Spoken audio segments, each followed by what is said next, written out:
வணக்கம் நண்பர்களே. திரு லட்சுமி சீரியல் சியமா பரபரப்பாக போயிட்டு இருக்குன்னே சொல்லலாங்க. பரபரப்பான கட்டத்தில் திரு தாலி கட்டிய பொண்ணு மகாதான் அப்படின்னு உள்ள ரகசியத்தை நம்ம அம்பிகாமா தெரிஞ்சுக்கிட்டாங்க. அவங்க அந்த மகாவோட கொலுசியை தூக்கிக்கிட்டு அந்த எந்த கோயிலில் உள்ள தர்மகர்த்தா பரம்பரையை சேர்ந்தவங்க போடக்கூடிய கொலுசு அப்படின்னு பார்த்து சொல்லுங்க ஆசாரி அப்படின்னு அந்த இடத்துல கொலுசை கொண்டு ஆசாரிகிட்ட காட்ட நேரத்தில் அந்த பைக்குள்ளே இருந்து அந்த கொலுசு தவறி கீழே விழுது. அதை நைஸாக எடுத்து நம்ம மகா மறைச்சிடாங்க, வீட்டில் கொண்டு வைக்கிறாங்க. ஒரு கட்டத்தில் மயில் பார்த்து இந்த பாருங்க மகா, இது உன்னோட கொலுசு தானே அப்படின்னு காட்டுறாங்க. நம்ம மகாவுக்கு மண்டையை பிச்சுக்கிட்டு இருக்குது. ஏன்னா அம்பிகாமா மறைஞ்சு நின்று பார்க்குறாங்க. இப்போ எனக்கு உண்மை புரிஞ்சுட்டு திரு தாலி கட்டிய பொண்ணு என் வீட்டில் இருக்கா இந்த மகா தானா.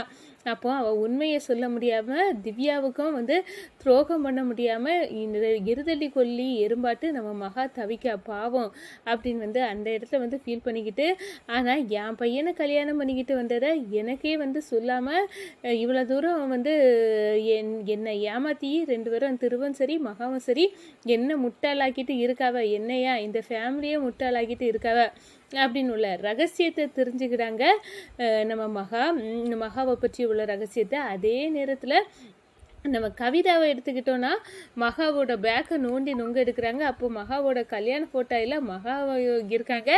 அந்த பக்கத்தில் இருக்க மாப்பிள்ளை ஃபோட்டோவை மட்டும் கிழிச்சிருக்கு. அந்த ஃபோட்டோவுக்கு பின்னணியில் ஏதோ இருக்குது.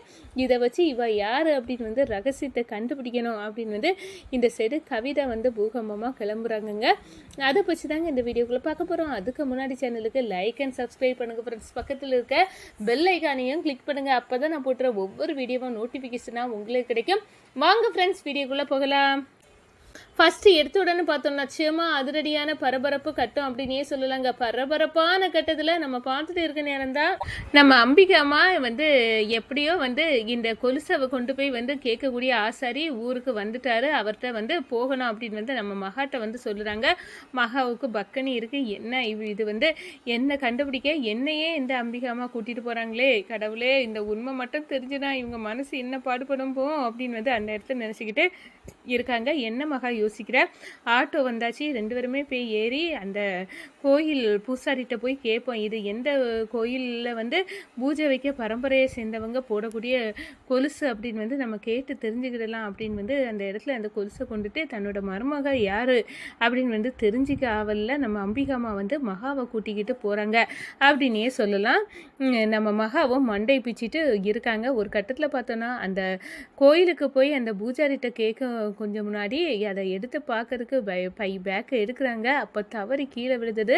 அதை அம்பிகாமாவுக்கு தெரியாமலே நம்ம மகா நவுட்டிறாங்க. நல்ல வேலை நான் எடுத்துட்டேன் அப்படின்னு அந்த இடத்துல இனி என்ன கண்டுபிடிக்க முடியாது அப்படின்னு நினைக்கிறாங்க. நம்ம கோயில் அந்த பூசாரிக்கு முன்னாடி அந்த கொலுசை எடுத்து இது எந்த கோயில் தர்மகர்த்தா பரம்பரையை சேர்ந்தவங்க போடுது அப்படின்னு கண்டுபிடிச்சி சொல்லுங்க ஆசாரி. சரிம்மா நான் சொல்கிறேன், அந்த கொலுசை காட்டுங்க அப்படின்னு சொல்ல நேரம் கொலுசை பையிலேருந்து தேடி பார்க்குறாங்க, காணலை. ஐயோ நான் இதில் தான் வச்சு கொண்டு வந்தேன், நீங்கள் வீட்டில் போய் இன்னொரு வாட்டி பாருங்கள், ஒருவேளை அந்த கொலுசு உங்கள் வீட்டில் இருக்க வாய்ப்பு இருக்குது, நீங்கள் மறந்து வந்திருக்கலாம் அப்படின்னு சொல்ல நேரம் சரி நான் பார்க்குறேன் அப்படின்னு அடடா கர்த்தா எந்த பரம்பரையை சேர்ந்தது இந்த போடக்கூடிய கொலுசுனி நம்ம கண்டுபிடிக்கலான்னு இருந்தால் என் மருமகள் யார் அப்படின்னு தெரிஞ்சிருக்கோம். ஆனால் அதுக்கடையில் இந்த கொலுசு எங்கேயோ மாயமான மாதிரி மாறிட்டு இப்போ என்ன பண்ண, வீட்டில் ஒருவேளை இருக்குமா, நான் தான் மறந்துட்டேனா கடவுளே அப்படின்னு சொல்லிட்டு மண்டை பிச்சுட்டு நம்ம மகாவை கூட்டிகிட்டு வீட்டுக்கு வராங்க. இந்த சைடு நம்ம மகாவும் அந்த மறைச்சி வச்சிருந்த கொலுசியை தூக்கி வீட்டில் ஒரு ரூமில் வச்சுறாங்க. ஒரு கட்டத்தில் பார்த்தோன்னா நம்ம அம்பிகமா இந்த வீட்டில் எங்கே தான் அந்த கொலுசு கிடக்க போகுது அப்படின்னு தேடுறாங்க. இந்த சைடு நம்ம மயில் எடுத்துக்கிட்டு பார்க்குறாங்க. அடடா மகாவோட கொலுசு இங்கே எப்படி அப்படின்னு சொல்ல நேரம் அம்பிகமா பார்த்துறாங்க. இந்த கொலுசு தான் நான் வச்சுருந்தது. அப்போனா இது மகாக்கனா திரு தாலி கட்டி பொண்ணு மகா தான். இப்போ உண்மை எனக்கு தெரிஞ்சுட்டு அவள் மறைச்சிட்டு இருக்கா அப்படின்னு ரகசியத்தை தெரிஞ்சுக்கிறாங்க. இது எவ்வளோ பெரிய பிரச்சனை. அப்போ திவ்யாவுக்கு வாழ்க்கையும் கேள்விக்குறி, இவளுக்கு வாழ்க்கையும் கேள்விக்குறி. என் பையன் இருத்தள்ளி எறும்பா குதிச்சுட்டு இருக்கணும், அந்த அளவுக்கு உள்ள பிரச்சனையாக இருக்குது. இப்போ என்ன பண்ண அப்படின்னு வந்து மண்டையை பிச்சுக்கிட்டு நம்ம மகாவை ஒன்று போட்டு இங்கே வாடி அப்படின்னு வந்து கூடுறாங்க. என்னம்மா என்ன இதுக்காக அடிச்சிங்க? யாரையும் நீங்கள் இப்படி அடிக்கக்கூடிய ஆள் இல்லை. நான் என்ன தப்பு செய்தேன்? நீ தப்பு செய்திருக்க.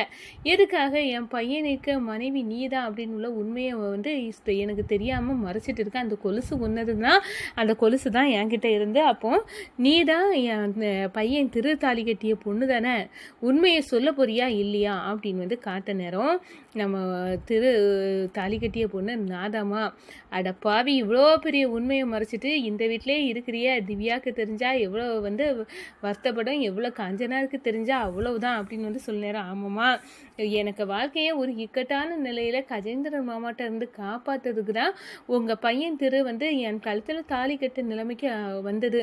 மற்றபடி இதில் வந்து எனக்கு வந்து திவ்யாக்காவுக்கும் அவங்களுக்கும் கல்யாணம் ஆவதில் எந்த ஆட்சேபனும் இல்லை. அப்போ நீ கடைசி வரை உனக்கு உன் வாழ்க்கையை தியாகம் பண்ணிக்கிட்டு நீ இப்படியே இருந்துடலான்னு பார்த்தியா அப்படின்னு வந்து கேட்க நேரம்.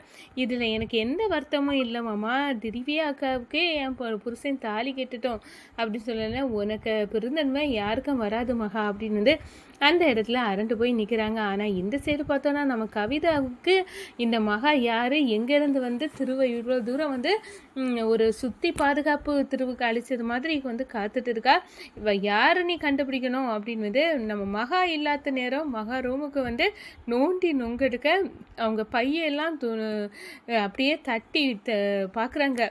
அப்போ தான் மகா கல்யாண ஃபோட்டோ அவங்க கையில் சிக்குது. ஆனால் அந்த ஃபோட்டோவில் இல்லை, நம்ம மகா மட்டும் இருக்காங்க. இருக்க இதை வந்து கிழிச்சு எடுத்திருக்கு. இந்த ஃபோட்டோவில் எதுக்காக அவள் புருஷன் யாருன்னு தெரியக்கூடாதுன்னு கிழிச்சு எடுத்திருக்கா. அப்போது அந்த புருஷனுக்கு ஏதோ ஒரு ரகசியம் இருக்குது. அவள் கிழிச்சு வைக்கணும்னா அது எந்த நபராக இருக்கும்? இந்த ஃபோட்டோவை வச்சு நம்ம கண்டிப்பாக இதுக்கு பின்னணியில் இது யாரோடது வந்து கண்டுபிடிக்கணும். பக்கத்தில் இருக்க அந்த நபர் யார் அப்படின்னு வந்து தெரியறதுக்காண்டி நம்ம கவிதா வந்து அந்த ஃபோட்டோவை தூக்கிறாங்க. இது தெரிஞ்சாலே இந்த மகா யார் என்ன அப்படின்னு உள்ள விஷயத்தெல்லாம் தெரிஞ்சிடும். நம்ம வந்து அவளுக்கு குட்டை கண்டுபிடிச்சிடலாம் அப்படின்னு வந்து அந்த இடத்துல வந்து நினைக்கிறாங்க அப்படின்னே சொல்லலாம். இந்த சைடு பார்த்தோன்னா நம்ம அம்பிகம்மா, நான் இப்போவே வந்து எல்லாத்தையும் ஒட்டுமொத்த குடும்பத்தையும் கூட்டி உனக்கும் திருவுக்கும் கல்யாணம் ஆகிட்டு நீங்கள் 2 பேரும் கணவன் மனைவி, இனி திவ்யா கூட கல்யாணம் நடக்காது நான் அப்படின்னு சொல்லி ஒரு முடிவுக்கு கொண்டாரேன் அப்படின்னு சொன்னாரோ. அடடா அம்பிகம்மா, நீங்கள் அப்படி மட்டும் செய்துடாதுங்க அப்படின்னு வந்து அந்த இடத்துல காலில் விழுறாங்க நம்ம மகா. ஏன்னா திவ்யாவுக்காவும் திருவும் உயிருக்கு உயிராக லவ் பண்ணுறாங்க. என்னை பற்றி யோசிக்காண்டா, நான் ஒரு ஓரமாக இருந்துட்டு போகிறேம்மா. ஆனால் திவ்யாக்கா வாழ்க்கை நல்லா இருக்கணும். அவங்க என்ன சொந்த தங்கச்சி மாதிரி தான் பார்த்தாங்க. அப்படி இருக்கிற நேரம் ஒரு அக்காவுக்கு என்னால் வந்து எந்த விதமான துரோகமும் விளைவிக்க முடியாது. அதோட திருவா ரொம்ப நல்லவர். என் வாழ்க்கையை காப்பாற்று, அவங்க வாழ்க்கை அவங்க கனவுகளை வந்து புதைச்சிக்கிட்டு வந்து என் கூட சேர்ந்து வாழணும்னு வந்து தேவையில்லை அப்படின்னு வந்து அந்த இடத்துல வந்து சொல்லுறாங்க. இந்த சைடு பார்த்தோன்னா என்ன இவ உண்மையை சொல்ல விடாம அவளும் இப்படியே வந்து ஒரு வேலைக்காரியாட்டே இந்த வீட்டில் வாழ்ந்துடலான்னு பார்க்க, என் வீட்டு மருமக இது இந்த ஆட்டத்தை முடிச்சு வைக்கணும். அவளுக்கு என் வீட்டு மருமகளாட்டு எல்லா உரிமையும் இந்த வீட்டில் இருக்குது, அதை முறைப்படி வாங்கி கொடுக்கணும் அப்படின்னு வந்து பரிதவிக்காங்க அம்பி.